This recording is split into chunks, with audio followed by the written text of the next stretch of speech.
धर्माबाद शहरात जैन धर्मियांचे पर्युषण पर्व दशलक्षण महापर्व दरवर्षीप्रमाणे यावर्षीही मोठ्या उत्साहात साजरे करण्यात आले।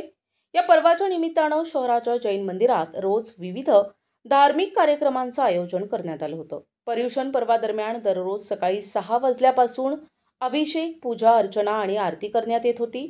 तसेच सायंकाळी 6 वाजता भगवंताची आरती, भजन, पाठ आणि प्रवचन असे कार्यक्रम आयोजित केले होते। या पर्वात प्रगती महावीर लोहाडे यांनी पंचमेरूचे 5 उपवास केले।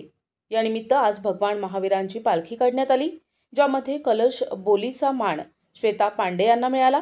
या धार्मिक सोहळ्यात पन्नालालजी गोधा, सुनीलजी गोधा, राजेंद्र कासलीवाल, महेंद्र पांडे, संतोष पहाडे, विजयजी लोहाडे, प्रकाश सोनी, संतोष लोहाडे, अनुप कासलीवाल, महावीर लोहाडे, चेतन सोनी, धर्मेश गोधा, लोकेश गोधा, प्रणय पहाडे, सम्यक पहाडे, पारस गोधा, अमित कासलीवाल, दर्शन लोहाडे, मनोज पहाडे, अंकित गोधा यांच्यासह अनेक जैन बांधव आणि महिला मोठ्या संख्येने उपस्थित होत्या।